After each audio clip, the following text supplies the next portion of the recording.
अस्सलाम वालेकुम dear students. FAST National University Islamabad और इसके तमाम सब कैंपसेस पर अंडर ग्रेजुएट, पोस्ट ग्रेजुएट और पीएचडी के लिए एडमिशन फ़ाल 2021 के लिए ओपन कर दिए गए हैं। आज की इस वीडियो में आप लोगों को यूनिवर्सिटी का एडमिशन और इसके रिलेटेड जितनी भी इन्फॉर्मेशन है तमाम इन्फॉर्मेशन आपको प्रोवाइड करने वाले हैं। फ़र्स्ट ऑफ़ ऑल हम लोग बात कर लेते हैं यूनिवर्सिटी के इंट्रोडक्शन के बारे में। जैसे कि आप सब लोग जानते हैं कि यूनिवर्सिटी किसी इंट्रोडक्शन की मोहताज नहीं है, ताहम आप लोगों को कुछ इंपॉर्टेंट बातें बतानी ज़रूरी होती हैं। डियर स्टूडेंट्स, फास्ट के नाम से पहचानी जाने वाली ये यूनिवर्सिटी, इसका एक्चुअल नाम जो है national university of computer and emerging sciences है। एक्चुअली फास्ट इसकी पेरेंट ऑर्गेनाइजेशन है, पेरेंट इंस्टीट्यूशन है, जिसके नाम से ये बहुत ज़्यादा फेमस हुई है और इसको भी अब यूनिवर्सिटी को भी मोस्टली जो है फास्ट ही बुलाया जाता है। अगर हम लोग यूनिवर्सिटी की बात करें तो ये एक प्राइवेट सेक्टर की नॉन प्रॉफिट यूनिवर्सिटी, इसको सन 2000 में कायम किया गया है।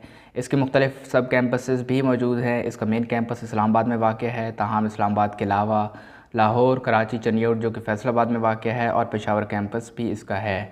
अगर हम लोग इसके एफिलिएशंस की बात करें तो ये हायर एजुकेशन कमीशन और पाकिस्तान इंजीनियरिंग कमीशन से एफिलिएट है और इसके जितने भी प्रोग्राम्स हैं वो सारे के सारे एक्रेडिटेड हैं। और पाकिस्तान के अंदर जो यूनिवर्सिटी है वो एक बहुत बड़ा नाम रखती है और इसके सबसे ज़्यादा जो मशहूर है जिसकी वजह से वो यूनिवर्सिटी की अपनी रेपुटेशन है और इसके कंप्यूटर के प्रोग्राम्स हैं। ताहम इंजीनियरिंग के प्रोग्राम्स भी बहुत ही अच्छी फैकल्टी और बहुत ही अच्छे डिसिप्लिन के साथ आप लोगों को ऑफर किए जाते हैं। और इसका जो फार्मर नेम था, जो कि पुराना नेम था, वो fast institute of computer sciences भी था, जिसको बाद में तब्दील करके national university of computer and emerging sciences का नाम दिया गया। इस यूनिवर्सिटी के मुख्तलिफ मल्टीनेशनल कंपनीज़ जो कि कंप्यूटर टेक्नोलॉजी के हवाले से जितनी भी कंपनीज़ हैं उनके साथ काफ़ी ज़्यादा MOUs हैं और यही वजह है कि इसके ग्रेजुएट्स को कंप्यूटर डिपार्टमेंट में और इस तरह के जो फील्ड हैं, जो कंप्यूटर रिलेटेड फील्ड हैं, उनके अंदर बहुत ज़्यादा जॉब मिलती है। ताहम इसकी इंजीनियरिंग और जो फैकल्टी है वो भी बेस्ट है और उसकी भी एक अच्छा फील्ड है, क्योंकि यूनिवर्सिटी का एक बहुत बड़ा नाम है और पाकिस्तान के अंदर ना सिर्फ बल्कि इंटरनेशनली भी इसकी यूनिवर्सिटी की जो डिग्री है वो काफ़ी अहमियत की हामिल है। डियर स्टूडेंट्स, आप लोगों को एक इंटरेस्टिंग बात भी बताता चलूँ कि हानिया आमिर जो कि पाकिस्तान की एक्टर हैं वो भी इसी यूनिवर्सिटी की एलमनी है, यानी कि इसी यूनिवर्सिटी से पढ़ चुकी हैं।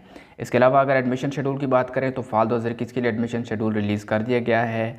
एडमिशन ओपन है इस वक्त और अप्लाई करने की आखिरी तारीख 30 जून 2021 है, जो कि बैचलर यानी कि BS और BBA के जितने प्रोग्राम्स हैं, जबकि जो MBA और MS और PhD के प्रोग्राम्स हैं उनके लिए अभी तक लास्ट डेट का तयन नहीं किया गया और इसकी जो लास्ट डेट है वो जब अनाउंस होगी तो आप लोगों को कंप्लीट आगाह कर दिया जाएगा।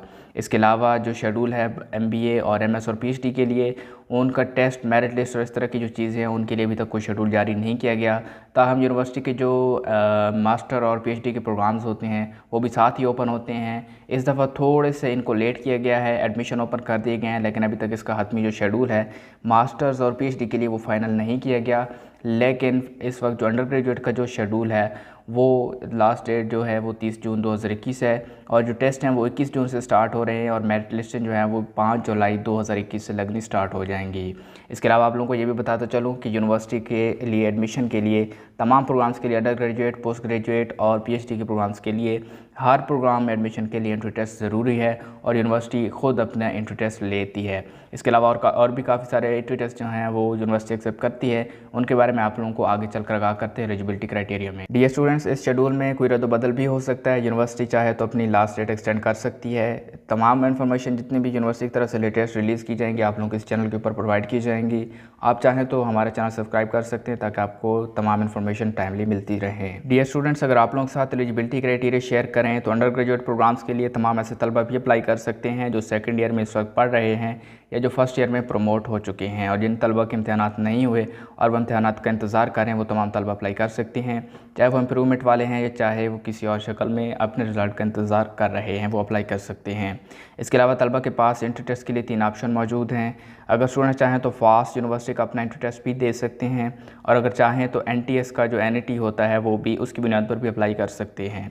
और अगर स्टूडेंट चाहें तो SAT की फैसिलिटी भी अवेल कर सकते हैं। अगर कोई स्टूडेंट SAT स्कोर के बेस पर अप्लाई करना चाहता है तो वो भी अप्लाई कर सकता है, लेकिन SAT के लिए ज़रूरी है कि कम अज़ कम जो SAT 1 है उसके अंदर मजमूई तौर पर 1000 स्कोर होने ज़रूरी हैं। इसके अलावा कुछ ख़ास डिपार्टमेंट्स की स्पेशल रिक्वायरमेंट्स होती हैं, जैसे BS इंजीनियरिंग, इसके अलावा इंटरनेट ऑफ थिंग्स और रोबोटिक्स के लिए जो एलिजिबिलिटी क्राइटेरिया है वो ये है कि आपके मिनिमम्स जो 10 ईयर एजुकेशन है या मैट्रिक है या O लेवल है उसमें आप लोगों के मिनिमम 60% मार्क्स होने ज़रूरी हैं। और इसके अलावा जिन स्टूडेंट्स के HSC यानी कि इंटरमीडिएट कंप्लीट है या जब कंप्लीट हो जाएगी तो उस वक्त प्री इंजीनियरिंग में या इसके इक्विवेलेंट कोई A लेवल के सब्जेक्ट हैं तो उनमें मिनिमम 60% मार्क्स होने ज़रूरी हैं। इसके अलावा जो NTS टेस्ट है उस पर भी अप्लाई कर सकते हैं तमाम तलबात इन प्रोग्राम्स के लिए, और SAT की बेस पर भी अप्लाई कर सकते हैं। तो मजमूई तौर पर SAT 1 में 1000 स्कोर और साथ ही साथ SAT 2 जो कि मैथ लेवल 2C होना चाहिए उसमें कम से कम 550 स्कोर होने ज़रूरी हैं। इसके अलावा जो मेरिट फार्मूला है BS इंजीनियरिंग, इसके अलावा जो इंटरनेट ऑफ थिंग्स और रोबोटिक्स के प्रोग्राम्स हैं उनके लिए 50% मैट्रिक और 50% इंट्री टेस्ट का शुमार किया जाएगा। इसके अलावा BS कंप्यूटिंग के जितने प्रोग्राम हैं, सॉफ्टवेयर इंजीनियरिंग समेत IT और जो आप लोगों का BSCS है, इन तमाम प्रोग्राम्स समेत जितने प्रोग्राम्स हैं कंप्यूटर रिलेटेड उनके लिए ये है कि आप लोगों के मैट्रिक में मिनिमम 60% मार्क्स होने चाहिए। ताहम अगर आप लोगों के इंटरमीडिएट के अंदर 50% मार्क्स हैं तब भी आप लोग अप्लाई कर सकते हैं। इसके अलावा जो इंटरमीडिएट है उसके अंदर आपको मैथ पढ़नी ज़रूरी है। अगर आप लोग रियाजी आप लोगों ने नहीं पढ़ी मैथ जो है इंटरमीडिएट लेवल पर, तो आप लोग उसके लिए अपने बोर्ड की तरफ से जो है एक एडिशनल मैथ का पेपर देकर भी इसमें अप्लाई कर सकते हैं। और इसके अलावा अगर आप लोगों ने एडिशनल पेपर नहीं दिया तो आप लोग चाहें तो फास्ट यूनिवर्सिटी का एक टेस्ट होता है मैथ के लिए, वो टेस्ट भी आप लोग क्लियर करके इस यूनिवर्सिटी में अप्लाई कर सकते हैं ऐसे स्टूडेंट के लिए जिनका बैकग्राउंड मैथमेटिक्स में नहीं है। मेरिट फार्मूला इसके लिए भी जो कि BS के कंप्यूटिंग के प्रोग्राम है उसके लिए भी 50% मैट्रिक और 50% टेस्ट की बेस रखी गई है। जबकि BBA, BS accounting and finance और बिजनेस एनालिटिक्स का जो प्रोग्राम है उसके लिए जो एलिजिबिलिटी क्राइटेरिया है वो ये है कि मैट्रिक के अंदर 60% और इंटरमीडिएट के अंदर 50% होने चाहिए। इसके अलावा NTS और NIT की बुनियाद पर भी अप्लाई कर सकते हैं, SAT की बेस पर भी अप्लाई कर सकते हैं। SAT 1 में मजमूई तौर पर 1000 स्कोर की रिक्वायरमेंट, इसके अलावा कोई ख़ास रिक्वायरमेंट नहीं है। ताहम जो मेरिट फार्मूला है वो 50-50% यानी कि 50% इंट्री टेस्ट और 50% मैट्रिक के मार्क्स को रखा गया है। डियर स्टूडेंट्स, अगर MS के लिए एलिजिबिलिटी क्राइटेरिया की बात करें तो MS के जितने भी प्रोग्राम्स हैं उनमें अप्लाई करने के लिए ज़रूरी है कि आपके पास 16 ईयर एजुकेशन होनी चाहिए, जिनमें आप लोगों के अगर एनुअल सिस्टम में 16 ईयर एजुकेशन है तो लास्ट डिग्री अगर एनुअल में है तो 60% मार्क्स होने ज़रूरी हैं। ताहम अगर सेमेस्टर सिस्टम है तो 2.0 आउट ऑफ 4.0 CGPA होनी ज़रूरी है। इसके अलावा जो MS सॉफ्टवेयर प्रोजेक्ट मैनेजमेंट का प्रोग्राम MS में, उसके लिए 2 साल तजर्बा भी होना चाहिए सॉफ्टवेयर डेवलपमेंट में। और इसी तरह जो MS मैनेजमेंट साइंसेस के जो प्रोग्राम है उसके लिए NTS का GAT जनरल टेस्ट 50% मार्क्स के साथ पास किया होना ज़रूरी है, या GRE इंटरनेशनल में 2400 में से 1800 स्कोर्स होने ज़रूरी हैं। जबकि MS अकाउंटिंग एंड फिनांस के लिए सिर्फ वो स्टूडेंट अप्लाई कर सकते हैं जिनके बैकग्राउंड में BS accounting and finance, BBA, BCom honours या MCom है। और ऐसे तलबा भी अप्लाई कर सकते हैं जिनके पास ACCA, ICMA और ICAP के मेंबरशिप है, तो ऐसे तलबा भी अप्लाई कर सकते हैं। इसके अलावा कोई तलबा अप्लाई नहीं कर सकते। अगर मेरिट की बात करें तो MS के जितने प्रोग्राम्स हैं उनमें जो मेरिट है वो 50% जो आप लोगों की लास्ट डिग्री है उसके हिसाब से बनाया जाएगा और 50% टेस्ट के स्कोर को शामिल किया जाएगा। ताहम MS अकाउंटिंग एंड फिनांस के लिए जो मेरिट फार्मूला है वो थोड़ा तब्दील है, वो इस तरह से है कि 50% टेस्ट है और 50% आप लोग का इंटरव्यू और जो ग्रुप एक्सरसाइज है उसको काउंट किया जाएगा। इसके अलावा PhD के प्रोग्राम्स के लिए एलिजिबिलिटी क्राइटेरिया ये है कि आपके पास मिनिमम 18 ईयर एजुकेशन होनी ज़रूरी है। अगर 18 ईयर एजुकेशन आपकी लास्ट डिग्री जो है एनुअल में है तो आपके 70% मार्क्स होने ज़रूरी हैं, और अगर सेमेस्टर सिस्टम है तो 3.0 आउट ऑफ 4.0 CGPA होनी ज़रूरी है। इसके अलावा GAT NTS की तरफ से जो सब्जेक्ट DAT होता है वो होना ज़रूरी है जो कि 50% मार्क्स के साथ पास होना ज़रूरी है, या GRE सब्जेक्ट टेस्ट आप लोगों को पास करना ज़रूरी है। डियर स्टूडेंट्स, PhD में अप्लाई करने वाले तमाम तलबा के लिए ज़रूरी है कि उनका जो मास्टर्स है वो कोर्स एंड थीसिस के साथ होना चाहिए। इसके अलावा जो मेरिट डिटर्मिनेशन फार्मूला है वो कोई ख़ास अनाउंस तो नहीं है, ताहम 60% टेस्ट और 40% इंटरव्यू की बेस पर मेजॉरिटी जो है उसको सिलेक्शन करती है। ताहम आप लोगों का जो सिलेक्शन होती है वो इंटरव्यू के ऊपर भी काफ़ी ज़्यादा डिपेंड कर रही होती है, और आप लोगों का जो एंट्री टेस्ट होता है वो भी इसी तरह का होता है कि आप लोगों को जज किया जाता है ताकि आप लोग किस कदर जो है आप लोग रिसर्च के काबिल हैं, तभी आप लोगों को उस बेस पर एडमिशन ऑफ़र किया जाता है। अगर यूनिवर्सिटी की तरफ से ऑफ़र करदा प्रोग्राम्स की बात करें तो BBA का जो प्रोग्राम है वो चनियोट कैंपस, इस्लामाबाद कैंपस और लाहौर कैंपस पर ऑफ़र किया जा रहा है। इसके अलावा BS अकाउंटिंग एंड फिनांस जो है वो सिर्फ और सिर्फ इस्लामाबाद कैंपस और लाहौर कैंपस पर ऑफ़र किया जा रहा है। इसके अलावा जो BS आर्टिफिशियल इंटेलिजेंस का प्रोग्राम है वो सिर्फ लाहौर कैंपस पर ऑफ़र नहीं किया जा रहा, बाकी तमाम जो कैंपसेस हैं उन पर ऑफ़र किया जा रहा है। इसके अलावा BS बिज़नेस एनालिटिक्स का जो प्रोग्राम है वो सिर्फ पेशावर कैंपस पर ऑफ़र नहीं किया जा रहा, बाकी चारों कैंपसेस पर ऑफ़र किया जा रहा है। इसके अलावा जो BS सिविल इंजीनियरिंग का प्रोग्राम है वो सिर्फ और सिर्फ लाहौर कैंपस पर ऑफ़र किया जा रहा है। इसके अलावा BS कंप्यूटर साइंस इसके चारों कैंपसेस बल्कि 5 कैंपसेस पर ऑफ़र किया जा रहा है, मतलब तमाम कैंपसेस पर BS कंप्यूटर साइंस अवेलेबल है। इसके अलावा BS साइबर सिक्योरिटी सिर्फ और सिर्फ जो है इस्लामाबाद कैंपस और कराची कैंपस पर ऑफ़र किया जा रहा है, जबकि BS डाटा साइंसेस का जो प्रोग्राम है वो इस्लामाबाद कैंपस पर ऑफ़र किया जा रहा है। और साथ ही साथ जो है इस लाहौर कैंपस पर भी ऑफ़र किया जा रहा है। इसके अलावा जो BS इलेक्ट्रिकल इंजीनियरिंग का प्रोग्राम है वो इसके तमाम कैंपसेस पर ऑफ़र किया जा रहा है। इसके अलावा BS internet of things, BS robotics और BS सॉफ्टवेयर इंजीनियरिंग, ये सारे के प्रोग्राम जो हैं वो सारे कैंपसेस पर ऑफ़र किए जा रहे हैं। डियर स्टूडेंट्स, अगर हम लोग मास्टर्स की बात करें तो मास्टर्स के लिए ऑफ़र करदा प्रोग्राम्स की जो कंप्लीट डिटेल्स हैं वो आप स्क्रीन के ऊपर मुलाहिज़ा कर सकते हैं। और मैं आप लोगों को बता भी देता हूँ, मास्टर ऑफ बिज़नेस एडमिनिस्ट्रेशन जो है ये फैसलाबाद कैंपस पर ऑफ़र किया जा रहा है, इस्लामाबाद कैंपस पर ऑफ़र किया जा रहा है और साथ साथ लाहौर कैंपस पर ऑफ़र किया जा रहा है। इसके अलावा MS अकाउंटिंग एंड फिनांस जो है वो सिर्फ़ और सिर्फ लाहौर कैंपस पर ऑफ़र किया जा रहा है। इसके अलावा MS अप्लाइड लिंग्विस्टिक्स जो है वो भी सिर्फ़ और सिर्फ लाहौर कैंपस पर ऑफ़र किया जा रहा है। इसके अलावा जो प्रोग्राम है MS आर्टिफिशियल इंटेलिजेंस का वो सिर्फ़ और सिर्फ इस्लामाबाद कैंपस पर ऑफ़र किया जा रहा है। इसके अलावा MS बिज़नेस एनालिटिक्स का जो प्रोग्राम है वो इस्लामाबाद और लाहौर कैंपस दोनों पर ऑफ़र किया जा रहा है। इसके अलावा MS सिविल इंजीनियरिंग का जो प्रोग्राम है वो सिर्फ़ और सिर्फ लाहौर कैंपस पर ऑफ़र किया जा रहा है। इसके अलावा अगर हम लोग बात करें MS computer networks and security की, तो इसमें जो है प्रोग्राम वो कराची और इस्लामाबाद कैंपस पर ऑफ़र किया जा रहा है। इसके अलावा किसी कैंपस पर ऑफ़र नहीं किया जा रहा। और जो प्रोग्राम है MS कंप्यूटर साइंस का वो सारे कैंपसेस पर ऑफ़र किया जा रहा है। जबकि MS डाटा साइंसेस का जो प्रोग्राम है वो चनियोट यानी कि फैसलाबाद कैंपस पर ऑफ़र नहीं किया जा रहा, बाकी सब पर ऑफ़र किया जा रहा है। इसके अलावा MS इलेक्ट्रिकल इंजीनियरिंग का प्रोग्राम तमाम कैंपसेस पर ऑफ़र किया जा रहा है। MS मैनेजमेंट साइंसेस का जो प्रोग्राम है वो सिर्फ़ और सिर्फ इस्लामाबाद कैंपस पर ऑफ़र किया जा रहा है। जबकि MS मैथ का जो प्रोग्राम है वो सिर्फ़ और सिर्फ लाहौर कैंपस में ऑफ़र किया जा रहा है। MS सॉफ्टवेयर इंजीनियरिंग का जो प्रोग्राम है वो सिर्फ इस्लामाबाद कैंपस पर ऑफ़र किया जा रहा है। जबकि MS सॉफ्टवेयर प्रोजेक्ट मैनेजमेंट की जो प्रोग्राम है वो सिर्फ़ और सिर्फ कराची और लाहौर कैंपसेस में ऑफ़र किया जा रहा है। अगर हम लोग PhD की बात करें तो PhD सिविल इंजीनियरिंग का जो प्रोग्राम है वो सिर्फ़ और सिर्फ लाहौर कैंपस में ऑफ़र किया जा रहा है। इसके अलावा PhD कंप्यूटर साइंस और PhD इलेक्ट्रिकल इंजीनियरिंग के जो प्रोग्राम है ये दोनों प्रोग्राम तमाम कैंपसेस पर ऑफ़र किए जा रहे हैं। इसके अलावा PhD मैनेजमेंट साइंसेस का जो प्रोग्राम है वो इस्लामाबाद और लाहौर कैंपस पर ऑफ़र किया जा रहा है। इसके अलावा PhD मैथमेटिक्स का जो प्रोग्राम है वो सिर्फ लाहौर कैंपस पर ऑफ़र किया जा रहा है। इसके अलावा PhD सॉफ्टवेयर इंजीनियरिंग का जो प्रोग्राम है वो सिर्फ़ और सिर्फ इस्लामाबाद कैंपस पर ऑफ़र किया जा रहा है। डियर स्टूडेंट्स, अगर हम लोग टेस्ट पैटर्न की बात करें तो जितने भी प्रोग्राम्स हैं अंडर ग्रेजुएट, पोस्ट ग्रेजुएट और PhD के प्रोग्राम्स, उनके लिए जो टेस्ट पैटर्न है वो आप स्क्रीन के ऊपर देख सकते हैं। जो परसेंटेज वाइज प्रोपोर्शन है वो मैं आप लोगों के लिए एक्सप्लेन भी कर देता हूँ। BBA और BS अकाउंटिंग एंड फिनांस के लिए जो एंट्री टेस्ट लिया जाएगा यूनिवर्सिटी से, उसका जो प्रोपोर्शन है उसमें इंग्लिश 10% होगी, ऐसे राइटिंग 15%। इसके अलावा जो एनालिटिकल और IQ के क्वेश्चन होंगे वो 25%। इसके अलावा बेसिक मैथ जो है वो 50% रखी गई है।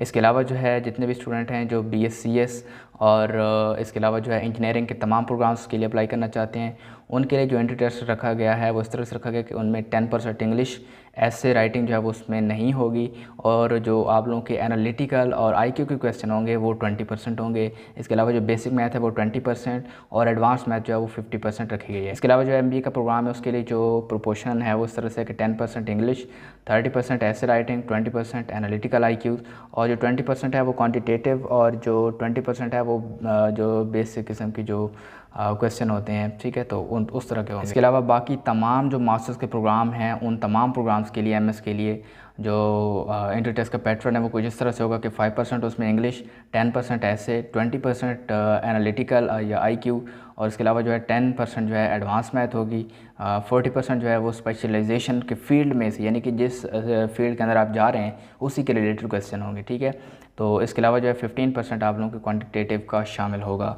तो ये है आप लोगों के लिए जो टेस्ट पैटर्न यूनिवर्सिटी की तरफ अनाउंस किया गया है। इसके अलावा अगर हम लोग फ़ीस स्ट्रक्चर की बात करें तो यूनिवर्सिटी का फ़ीस स्ट्रक्चर आप लोग स्क्रीन पर मुलाहिज़ा कर सकते हैं।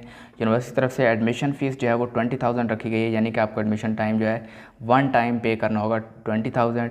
इसके अलावा जो आप लोगों की सेमेस्टर फ़ी है यानी कि ट्यूशन फ़ी है वो सेमेस्टर वाइज वो 8,500 पर क्रेडिट आवर रखी गई है। अब ये जो क्रेडिट आवर होते हैं ये वो स्टूडेंट तो समझ सकते हैं जो MS के लिए अप्लाई करें या PhD के लिए, ताहम ऐसे स्टूडेंट जो BS के लिए अप्लाई कर रहे हैं और फर्स्ट टाइम अप्लाई कर रहे हैं उनको क्रेडिट आवर की समझ नहीं आती।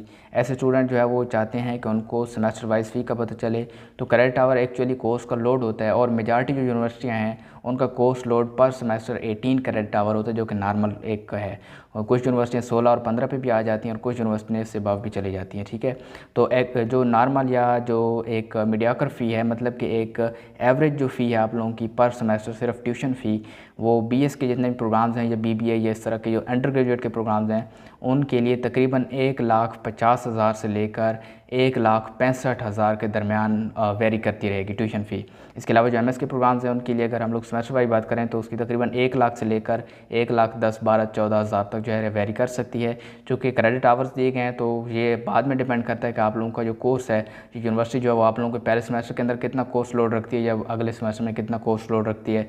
वो हर सेमेस्टर में कोर्स लोड की बुनियाद पर आप लोगों की जो फ़ी है वो थोड़ी बहुत आगे पीछे होती रहती है, लेकिन मेजरली जो आप लोगों को एक आइडिया है फ़ीस का वो यही है जो मैंने आप लोगों के साथ शेयर कर दिया है। अगर स्कॉलरशिप की बात करें तो जैसा ऑलरेडी हम लोग बात कर चुके हैं, यूनिवर्सिटी जो है ये एक प्राइवेट यूनिवर्सिटी है। तो प्राइवेट यूनिवर्सिटी के तमाम स्टूडेंट्स को स्कॉलरशिप की बेस पर नहीं बल्कि अपने बलबूते पर जो है वो डिपेंड करना होता है। ताहम फास्ट यूनिवर्सिटी एक नॉन प्रॉफिट यूनिवर्सिटी है और इसको यूनिवर्सिटी की तरफ से जो है गवर्नमेंट की तरफ से जो है इस यूनिवर्सिटी को थोड़ी बहुत सपोर्ट रहती है।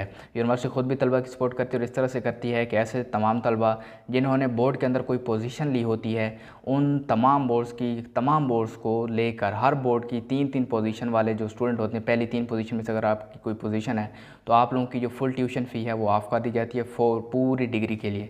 लेकिन उसके लिए ज़रूरी है कि आप लोगों को अपनी बाकी जितनी भी आप 4 साल डिग्री करेंगे, हर सेमेस्टर में जब आप लोगों का रिजल्ट आए तो आपकी कम से कम CGPA 3.0, अगर उससे कम होगी तो फिर आपको स्कॉलरशिप कट कर दिया जाएगा। इसके अलावा ऐसे टॉप 3 स्टूडेंट जिन्होंने यूनिवर्सिटी में मेरिट में टॉप किया होगा, यानी कि मेरिट लिस्ट जब लगाई जाती है तो उस लिस्ट के अंदर टॉप जो 3 स्टूडेंट होंगे जिनका मेरिट टॉप 3 पे होगा, उन स्टूडेंट्स को भी बिल्कुल सेम फैसिलिटी दी जाएगी और उनकी भी ऐसे ही फ़ी जो है वो ख़त्म कर दी जाएगी। ट्यूशन फ़ी जो है उनकी फुल ऑफ कर दी जाएगी और ये है कि उनकी जो फ़ी होगी वो 3.0 CGPA पर जो है वो मशरूत है। अगर उससे कम CGPA आती है तो फिर कट कर दी जाएगी।